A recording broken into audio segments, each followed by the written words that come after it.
Hello, everyone, and welcome to Cinematic Schematic, the official podcast of the Cinematropolis.com, your home to thoughtful conversations on film and this year's podcast media partner for the dCFF 2023 Film Festival. I'm your host, Caleb Masters, and today we're celebrating the reason for the season at this year's festival. What could I mean? Well, you're going to have to tune in to find out. Because today we are talking about Zachary Burns' directorial debut. That is Zachary Burns, the Zachary Burns from Planet Thunder Productions. We're talking about his directorial debut, Hell Hath No Fury. So we're going to be sitting down with Zach and Jacob from Planet Thunder Productions. That's two of the three members of the Planet Thunder Productions team, along with two of the film's stars to discuss how they made the festival's dark comedy to beat this year. We're going to talk a little bit more about how long Planet Thunder has actually been exploring this idea for the dark comedy before discussing how the two leads we're featuring on today's show crafted their characters along with the film's most comedic moments. And then we'll close out the show by learning about where you can keep up with Hell Hath No Fury, both at dCFF and beyond. So let's jump right into the film. If we do it, then how do we do it? I've got it all worked out. I'll leave the solarium door open. Then when he's distracted, you can sneak in and, you know. How is old Silas these days? Honey, I'm home. Oh, Silas, he's great. Are you okay, dear? What? Why do you ask? Usually you're a little more loquacious. I don't know what's going on, but he's been acting strange ever since he got home. You need to get this over with before something goes wrong. Who was that? I sort of brunt someone? Hey, don't worry. I'm really good at this sort of thing. You are making this very difficult. Very difficult indeed. Where the hell are you? Answer your phone. I don't know about this. Get your head in the game, Thomas. What do you think this is? So according to the description from the dCFF website, Hell Hath No Fury is described as a husband and wife separately and unknowingly plot to murder each other on the same fateful night. Suspense. It's killing me here. To relieve the suspense, I'm joined by four very special guests. First up, as I've already noted, we're joined by the film's director making his directorial debut, Zachary Burns. Zach, welcome back to the show. Of course. Thanks for having me, as always. Also joined by the film's writer and producer, Jacob Leighton Burns. Jacob, welcome back to the Cinematic Schematic, sir. Thanks for having me. Excited to be here. Joining us for the first time, Leah N.H. Philpott, the star who plays the character Priscilla Brewster. Leah, welcome to the Cinematic Schematic. Thank you. This is exciting. And last but certainly not least, I'm very excited to welcome back Jacob Ryan Snovel, who stars as Silas Brewster within the film. Jacob, welcome back to the show. Thank you. All right, listeners, well, before we get into today's conversation, I just wanted to quickly note that if you are listening to this conversation and you enjoy it, please support us by subscribing and leaving us a rating and review on your preferred podcast app. This is also going to be the best way to get all the exclusive dCFF content delivered directly to your ears throughout the festival. But let's cut to the chase. Let's actually learn a little bit more about Hell Hath No Fury. Zach, I've already mentioned this is your feature-length film directorial debut. What made this the movie, the project that you wanted to tackle for this big step? Great question. So Jacob and I and Vinny with Planet Thunder had been making movies for several years, going back to our college days. And I had mostly just, I'd always helped on everything. I was always more in the producer role, which was always super fun, super exciting. But then over the years, working on all these different films, both our own films and films for other people, I started having these nagging thoughts of like, oh, that's not how I would have done this. You know, that's not, I would tell the actors to do this or something along those lines. So I guess I finally decided, hey, maybe I should give directing a shot. And so that's why I decided to do it with this film. So in other words, you were tired of putting up with Jacob's BS on the set, and you said, it's my turn. No, I'm just joking. Basically, that is it exactly. Correct. I was trying to say it politely, but yeah. He sat me down one day and was like, I'm tired of putting up with your BS. It's my turn. That is a direct quote. Yeah. But you've been working your way up towards this for a while. I mean, because you've done many short films, several of which have been in the dCFF Film Festival in the past. How did some of those experiences sort of kind of give you the confidence or the interest in actually stepping up to direct a feature? So it was definitely a nice confidence booster to kind of be able to Jacob and I co-directed a few things, some short films, and then I directed a short film on my own before jumping into this first full feature. So yeah, it was definitely nice to kind of have some stepping stones to get to the first feature, and then also just having a good support system around me to help me take those steps. But yeah. Very cool. So paving the way, putting in the work, and saying it's my turn to drive. Basically, yeah, I guess so. Yeah, essentially. So, Jacob, I want to turn it to you here because, as I understand it, this specific project, Hell Hath No Fury, has been in the works for quite some time, right? So, how long exactly have you been writing and tinkering with this script? Yeah, there's a long, dark history to this script. Dark? Did you guys actually murder people for inspiration? Yeah, Based on two brothers. We're announcing that today. Right. This is our confessional. So this started out as a project probably not long after I graduated college from film school. And it was kind of one of those early ideas of like, I was looking for what my first feature would be. And I was trying to think of things that are simple, not a big cast, few locations, stuff like that. And I was also a huge fan of Coen Brothers and stuff like that. And so kind of this idea of making a crime movie or a dark comedy was very intriguing. So the first draft of the script was probably around like 2011 or 2012. So over 10 years ago, probably. And it,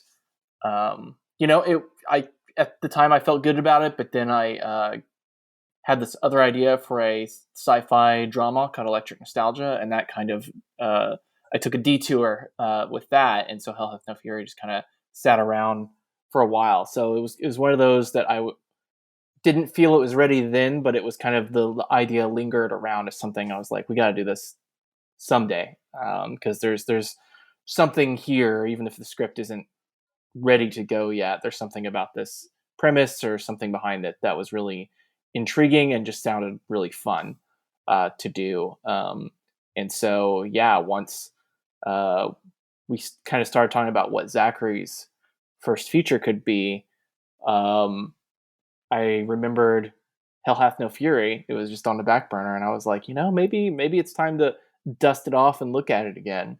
And I remember, I think I sent it to Zachary, and he read it, at the time in 2012 or whenever. But he kind of reread it and was like, yeah, it's not ready, but it's something. And he had a lot of really great ideas about, if it was going to be his movie, this is the approach he would take. So while the original version was still comedic, it was maybe more subtle in its comedy. Zachary really had the idea to kind of take more inspiration from not just dark comedies like the Coen Brothers, but also bring in some like screwball comedy stuff like Arsenic and Old Lace, Clue, movies like that were kind of more broadly, more upfrontly comedic. And it just really kind of spun out of that. And then we got a ton of inspiration from watching those movies. And then it just, from there, I don't know if Zachary has more to say on that, but it just kind of, it took on a new life, and it became something different while kind of piggybacking off of that original premise. And it just like, I'm really glad I didn't make it 10 years ago, because this version is probably 100 times better, maybe 1,000. I was thinking, you were like thinking 98, 99, but no, 100 times better. Yeah.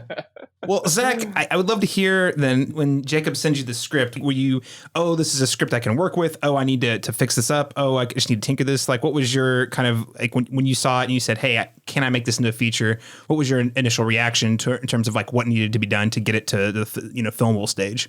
Yeah. So, it's really fascinating, since the script had been floating around so long. Like, I do remember reading it 10 years ago and being like, yeah, this could be a fun little kind of darkly comedic thriller crime thing going on.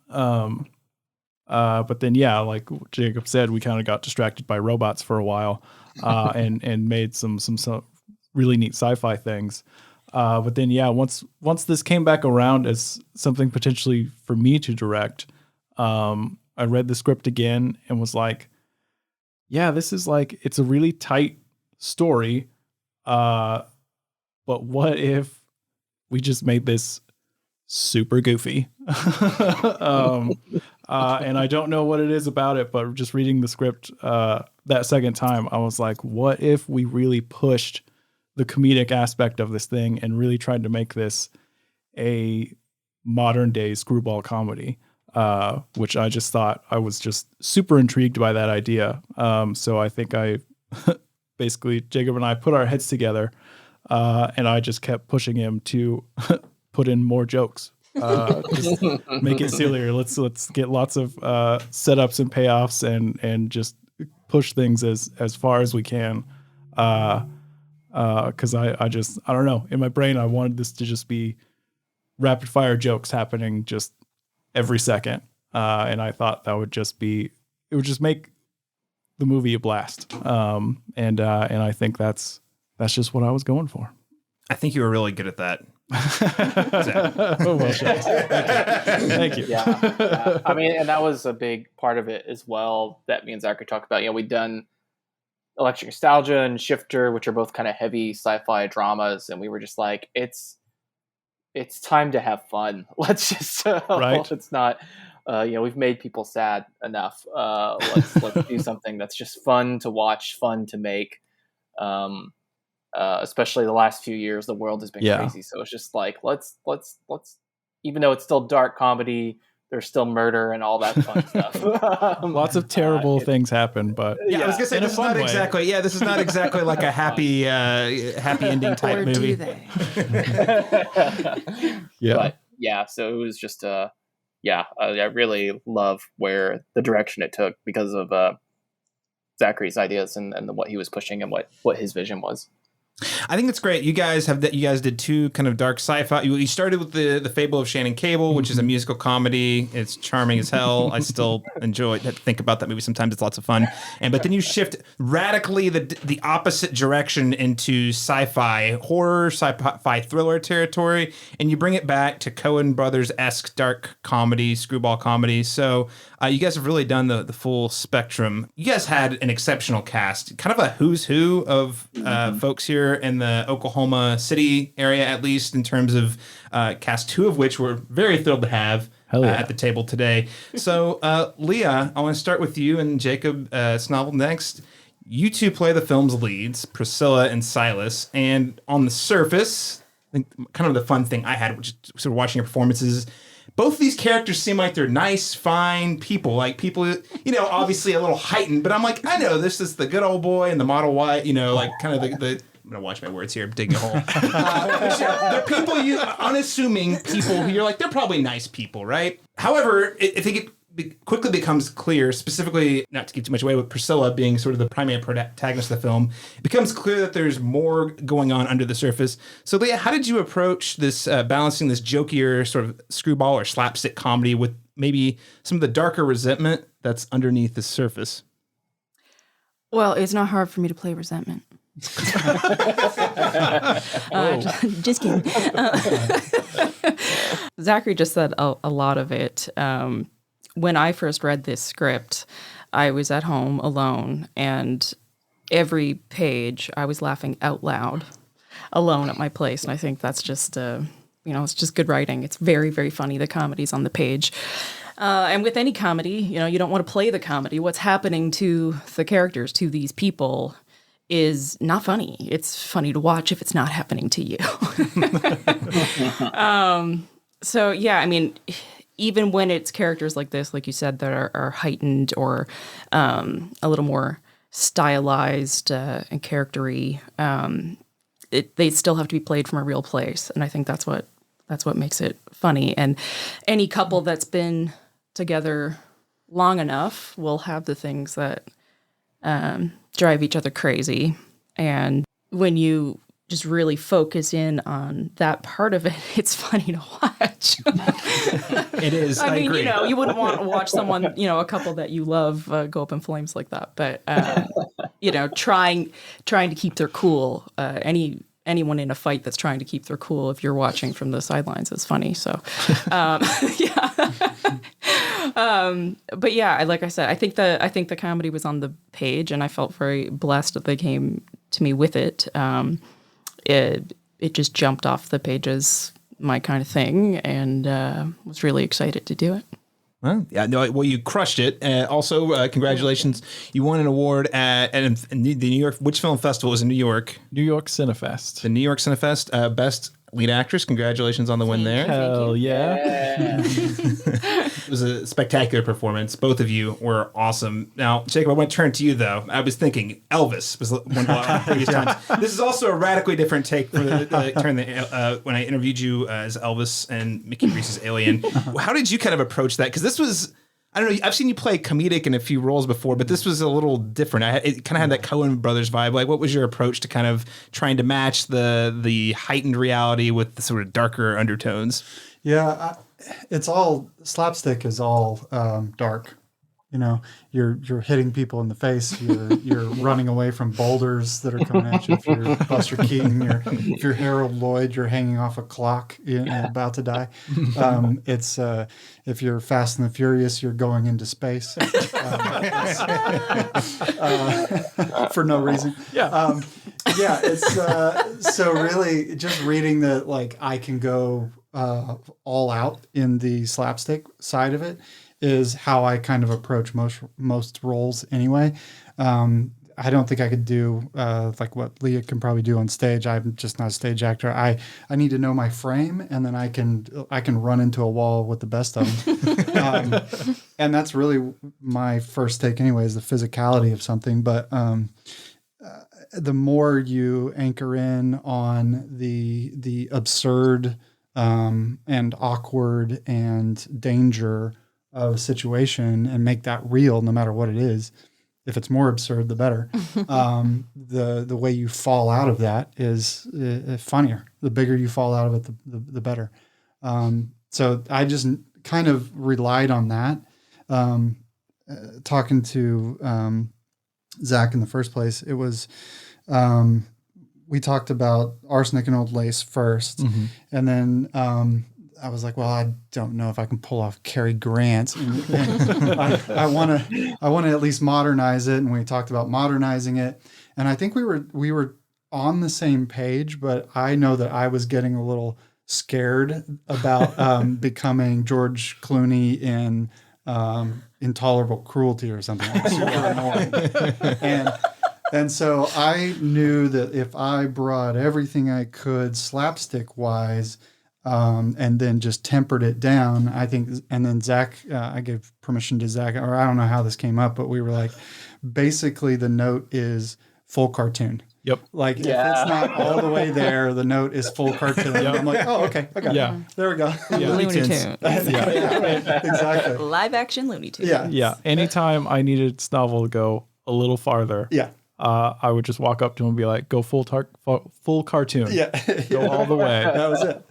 And then I knew he would definitely get there. I didn't know what to expect, but I knew he would get there. That was right. I just needed the permission to completely fill up the frame with nonsense. It was a blast to watch, by the way. You nailed it. Like the physical comedy with both of you, and I won't give away, but both of you guys have a couple of different running gags to this that were just like every time. Oh, yes. Oh, yes. One of the coolest things for me, not being the director this time, was I created these characters on the page, but then seeing the three of them put in so much work ahead of time. Like, they didn't just show up on set and figure it out there. Like, they did so much rehearsals, especially of the bigger scenes, and it was really cool. I wasn't there for all of them, but I would just kind of drop in every once in a while as I was working on other stuff. It was just a really cool thing to see these characters come alive and grow beyond like what Snovel and Leah brought to these characters. It's just like a next level of what I ever imagined on the page. And that was something me and Zachary talked a lot, was, we have to cast it right, or it doesn't work. Like, it really is a performance movie. And the two of them just blew it out of the water and really brought so much to it that it's just, it almost makes me cry thinking about it. I'm just awesome. so happy, Yeah. what you all were able to accomplish with that movie. It's really incredible. Yeah. Jumping into that a little farther, I also just have to reiterate how awesome Leah and Jacob Snovel are in this movie. Like this is entirely a movie that relies on the two of you and your performances of Priscilla and Silas. Like if those characters don't work, then nothing in the movie works at all. And you both just absolutely killed it. So I will say here in front of everyone on the internet on this podcast, thank you for being in my movie, and thank you for absolutely crushing it. Thanks for putting us in your movie. Yeah, Absolutely. You guys both own the screen, and I'm curious, how did you guys go about developing chemistry? Did you guys do anything like meeting up before the film, or was it something that kind of developed quickly on set? What was that approach to building in that chemistry? Well, Jacob had touched on a little bit just then that we did have a few rehearsals beforehand, which no doubt helped. It's never great in any situation just to be thrown into the water and hope you can swim. But I think it helps that we knew each other before. I actually remember the day that I met Jacob. I already knew him. I had seen Alien as well. And, I actually met you there, but it was like a random, hey, nice performance at dCFF years ago. But I guess we actually met at dCFF again. dCFF has brought us together. Yeah, right? A year or two, I guess 2 years ago. Yeah. And mutual friends were having a lunch and we were hanging out. And when everyone had left, we still remained. And we're trying to walk to our cars, but just kept chatting. And so I think immediately we just like, hey, we're friends. Yeah, I mean, we were talking about acting the whole time, too. We were talking about acting the whole time. Yeah. And my situation with being here from Canada, and he was immediately supportive of my whole experience with that, which is chaotic to say the least. And, he just immediately, wow, this is an incredible human being that I just met, not just talented, but just a Don't tell people that. stand-up guy. I said, don't tell people that stuff. It's horrible. I just have to say I'm a it. pirate. When I read it, I was, like I said before, immediately just, oh, okay, well, they didn't know me 10 years ago, but they wrote this for me 10 years ago. I just felt Priscilla in my bones. But I was trying to think, man, who are they going to get to play Silas? Because it's such a tall order.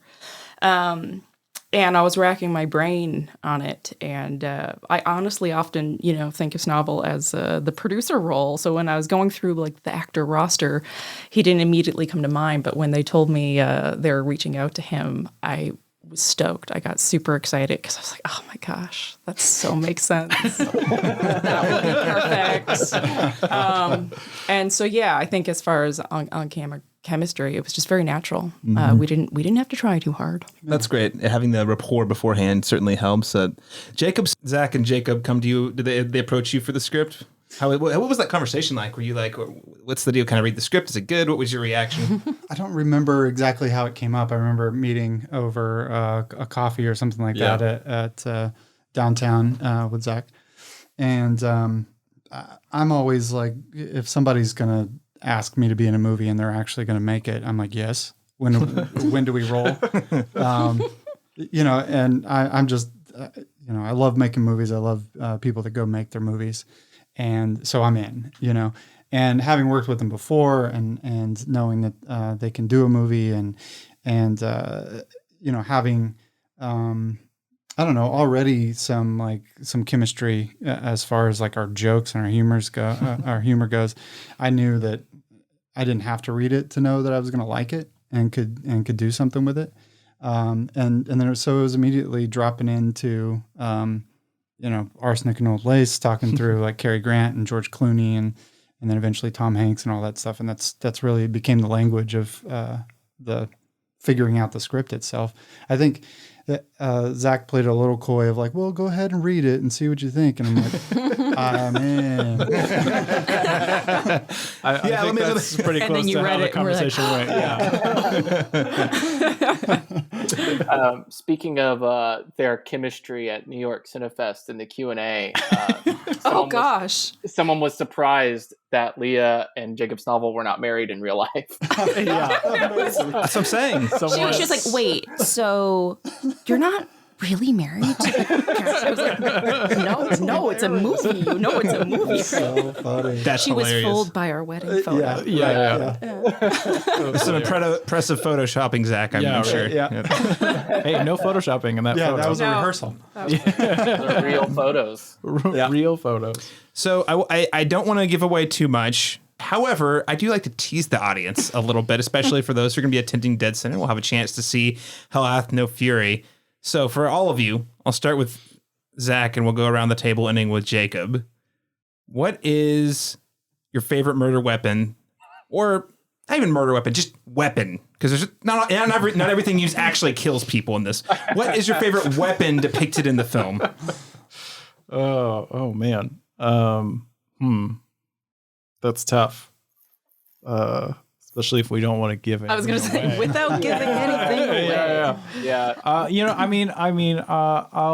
be the parent. All of the murders in the movie are my children. So I love all the of murder the murders. weapons or possible murder weapons. I love all of them equally. And honestly, that's true because we had so much fun with each and every single one of those scenes. So my answer is not really a good answer. You're welcome. No, that's great. That's a Jeffrey Dahmer answer. I love all the murders. I love them all. Jacob Snovel, anything you would like to share? Can you share? Sure. I mean, I feel like not all murders are successful in this film, so I don't give anything away. My favorite weapon, I think, is the wine. Because it's a chess match and it becomes a really fun little set piece of playing chess.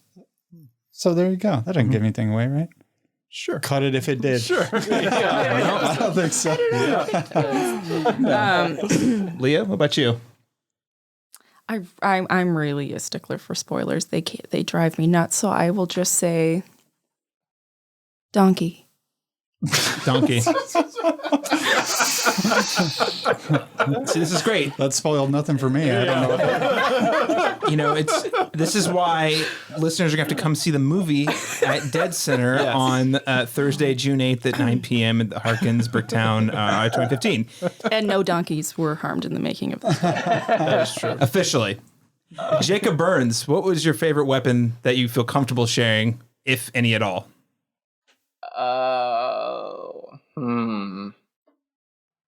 There's a moment with a frying pan that I think is really funny.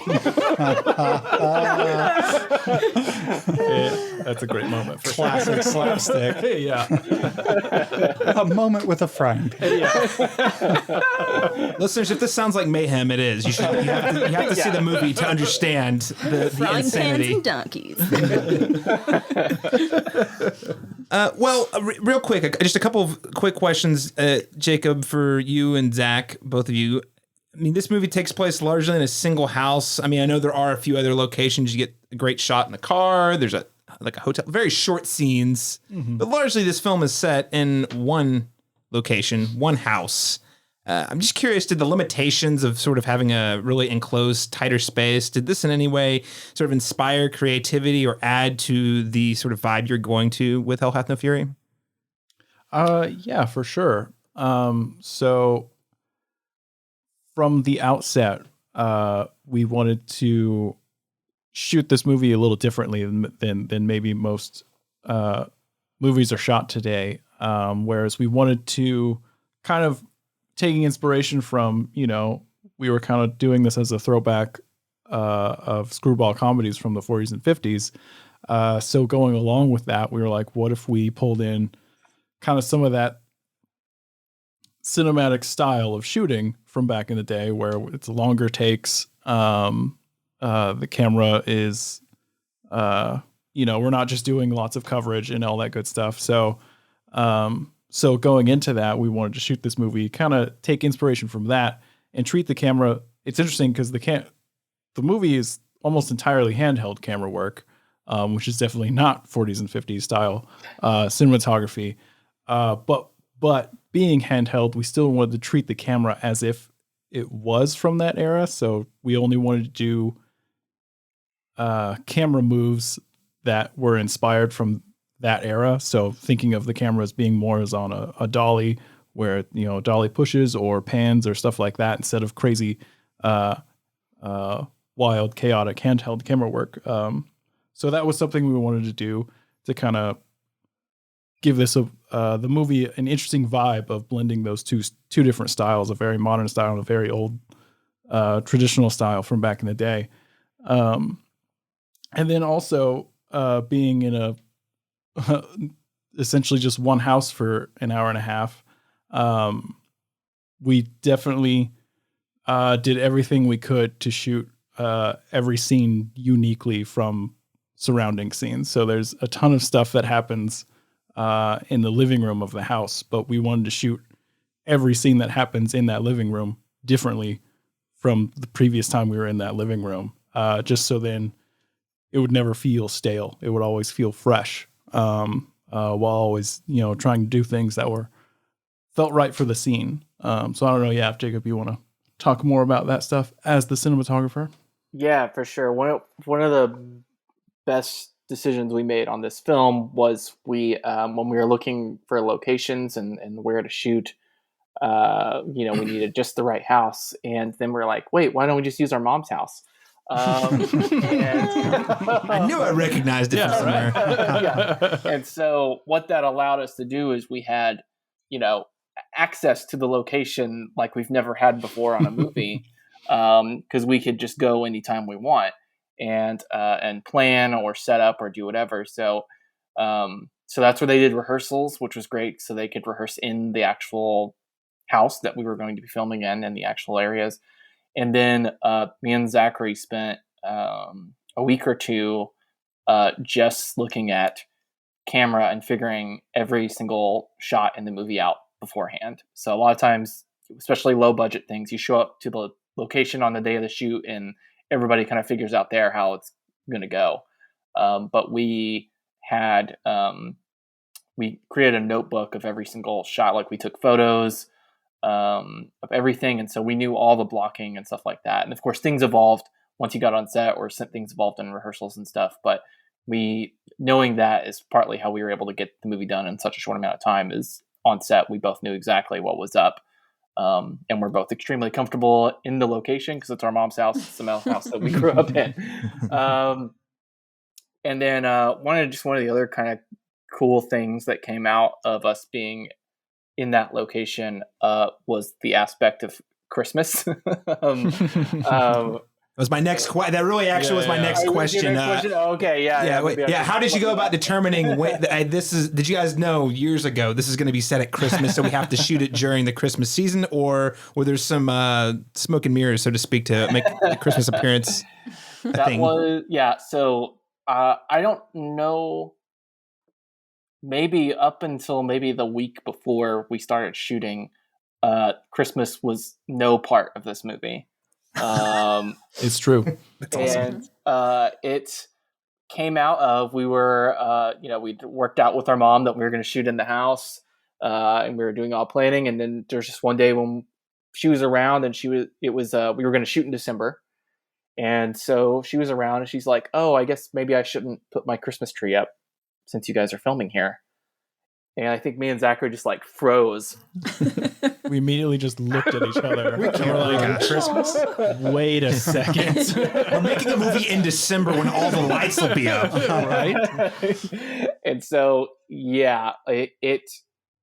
I think it really revitalized we were still excited about it, but you go into a movie, you start to get worried and stuff like that. But I think adding this Christmas angle really revitalized our excitement to shoot. And what we could do with the house and what we could do with the lighting and stuff like that. And so we immediately basically were like, okay, this is a Christmas adjacent movie. It takes place around Christmas time. And so we went out and bought more Christmas lights and stuff like that. Leah kindly brought a bunch of her own Christmas decorations. Which were already up at my house. So I took them down and then decorated your mom's. Exactly. But yeah, it totally just adds a totally new vibe to the movie, just adding that Christmas aspect. And it allowed us, we kind of really played a lot with the lighting. So we brought in a lot of like red and green lighting that we don't really like justify with anything on set. It's just suddenly they'll walk into a room and it's green. And it fits. And it fits. And it just adds to it. I don't know. It's just it was just really fun, and it just kind of unleashed, we just kind of with this movie are like, let's just do whatever feels right in the moment. And as soon as we heard Christmas, we were like, Yeah, it setting it around Christmas time really opened us up to have somehow even more fun than we were already going to have on this movie. And then, like Jacob said, with lots of red and green lighting getting thrown into the movie. Essentially, anytime Jacob walked up to me and was like, "Do you want red or green light in this scene?" I would always say, "Yes, absolutely." It really didn't matter what it was, where the light was going to be coming from. I was like, "Can we have it?" "Yes, please. I want it." Well, and I'm curious. So the other member of Planet Thunder Productions, Vinny Hogan, who serves as a producer on this, is also the composer for your films. Yes. I'm curious, what was his reaction when you said, "Hey, so we want to do a Christmas movie vibe"? I'm curious. What was he excited about? All the sleigh bells and whatnot? Yeah. So I don't remember it exactly, but I'm pretty sure when we told Vinny that this was going to be now a Christmas adjacent movie, he was very excited and fully on board from the get-go. And then, as we were going along, once we started getting into post-production, and I started working with him on the score, then I was definitely like, yes, let's get sleigh bells or other Christmas type sounds going in all over this score, and really just lean into it as hard as we can. That we also were able to have some fun with that, with the sound design and other good stuff. So it was, it just, I don't know. It opened some new doors to make this screwball comedy even screwier, which I'm all for. Well, listeners, you're going to have to check out this screwball comedy that's set Christmas adjacent at the dCFF Film Festival Thursday, June 8th, 9 p.m. at the Harkins Bricktown Auditorium 15, with an encore screening scheduled for Saturday, June 10th at 6:30 p.m. at the Harkins Bricktown Auditorium 10. So check it out. Come see this movie on the big screen. I've already watched it once. Can't wait to check it out again. I'm going to buy a t-shirt, the whole 9 yards. Thank you all. Leah, thanks so much for joining us today. Where can people keep up with you and all the great things you're doing out in the world online? Yeah, thanks for having me. It's been a lot of fun, and you can check out all the stuff that I have had in the past or have coming up on my website at leahnh.philpott.com. Awesome. Jacob Ryan Snovel, thank you for rejoining us. I know it's been a few years. It's been a pleasure to have you at the table, and always great talking to you. Where can people follow you and all the things you're doing? Jay Snovel on all the socials, if you don't mind me not ever posting much. Or if so, it'll be kids. And then dumb jokes. But that, or I don't know, IMDb. I'll link the IMDb. Zachary Burns, again, congratulations on your feature film directorial debut. Excited for folks to get to see it here. Where can people follow you and all the work you're doing? They can follow me personally on most things at Left Eye Burns. And you can follow Hell Hath No Fury and Planet Thunder things. Let's see, on Twitter, I think it's at Planet Thunder. On Instagram, it's at Planet Thunder Films, I'm pretty sure. Yeah. And then on Facebook, Planet Thunder Productions, or our website, planetthunderfilms.com. All the places, all the So many social places. medias. Jacob Leighton Burns, where can people follow you? I'm on Instagram at Jacob Leighton Burns and Twitter at A Film by Burnsy. And I have a question for you, Caleb. Yes, sir. What's your favorite murder weapon in the movie? Without spoiling it? Yeah, without spoiling. Oh, donkey.